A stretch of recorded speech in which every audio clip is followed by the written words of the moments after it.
All right, we're about to go on a journey that starts in the darkest, most well-documented parts of history and ends up in the realm of myth.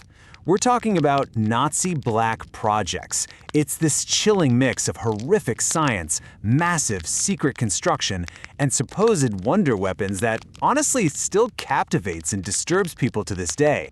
So I want to start with a number that grounds this whole thing in a really brutal reality: 200. That's how many victims were subjected to these high-altitude experiments at the Dachau concentration camp. Doctors there were simulating pressure drops from 68,000 feet. It's an absolutely chilling reminder of the very real human cost behind all this secrecy. And that number, that's really our starting point. Because look, before we get into any of the myths or legends, we have to confront the documented atrocities that were committed in the name of so-called science. This first part is all about the human cost. I mean, the cruelty was just systemic. You look at Dachau, and you see prisoners being submerged in ice water for revival tests. Then you go to Ravensbrück, where more than 200 women were sterilized with these massive doses of radiation. Over at Buchenwald, 1,000 prisoners were just deliberately infected with typhus. And of course, at Auschwitz, you had Mengele's infamous twin studies. And somewhere else, 86 people were gassed for the sole purpose of creating a skeleton collection. It's just horrific.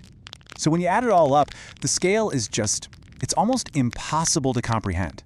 Based on evidence that came out during the Nuremberg trials, the total number of victims from all these so-called medical experiments is estimated to be as high as 20,000 people. 20,000. Okay, but the regime's secrets, they went way beyond these horrific experiments. They were also deep into these massive engineering projects that would create a totally different kind of mystery. And that starts with what's basically a city under a mountain.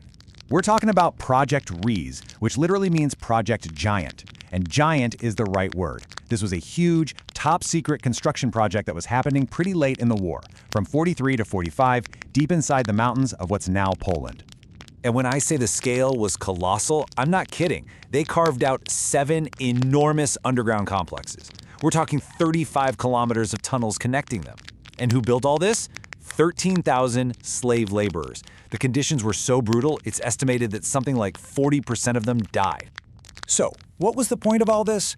Well, officially, the goal was to build these bomb-proof underground factories for things like V-2 rockets and Mi-262 jets. Makes sense, right? But the reality was something else. When the Soviets finally got there in 1945, they found these massive tunnels and caverns, and they were completely empty. Just a giant, unfinished puzzle. And you know that emptiness, that giant question mark, it created a vacuum. And that vacuum was quickly filled with some pretty incredible rumors.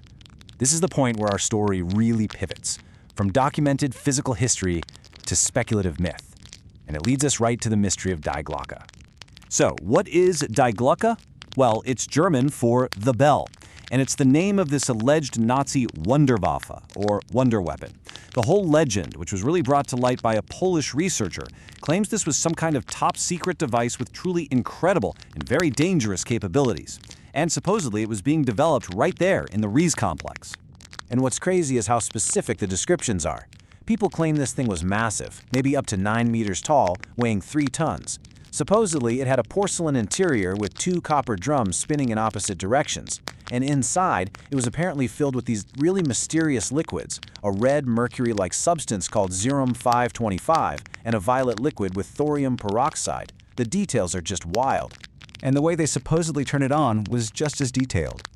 So step 1, they'd put the whole chamber under a vacuum. Step 2, they'd fill it up with argon gas. And then for the finale, step 3, a massive blast of high-voltage electricity would get those drums spinning at a mind-boggling 3,000 RPM. So, what happened when it was turned on? Well, the alleged effects were terrifying. Just straight up terrifying. The stories say that within a 5-meter radius, plants would just crystallize, and any humans nearby would either be paralyzed or would start foaming at the mouth. The claims go so far as to say that 60 prisoners died during the testing of this thing. But here's the thing. Die Glocke wasn't some isolated legend. It was actually just one piece of this much bigger mythology of Nazi super science that really exploded after the war. And it's what eventually grew from these initial rumors into the UFO lore that so many of us know today. Yeah, the bell was just the tip of the iceberg. The legends talk about all sorts of so-called wonder weapons. You've got the Vinecon, which was supposed to be a vortex gun that could create many hurricanes. There was the Sun Gun, a giant mirror in orbit meant to burn cities. And then, probably the most famous of all, the Vril and Haunebu flying saucers. Those became a huge part of post-war UFO mythology. And you can kind of see how these myths took root and just grew. It all started during the war, right? You had Allied pilots reporting these weird plasma orbs they called Foo Fighters. Then in 1945, a super high-ranking general named Hans Kammler, who was connected to both Reese and Die Glocke, he just vanishes. Poof. Gone. Rumors start that he got away to Argentina. Then you have Operation Paperclip, which brings all these German scientists to the US, and everyone's wondering what secret tech they brought with them. All of this stuff just became fuel for these huge legends about secret Nazi bases in Antarctica, you name it. So that's our journey. We started with the undeniable, documented horror of the concentration camps, then moved to the mystery of this huge, empty city built under a mountain, and ended with these fantastic, almost unbelievable legends of wonder weapons. It all really boils down to one final, thought-provoking question. How do wartime secrets end up creating myths that can last for generations?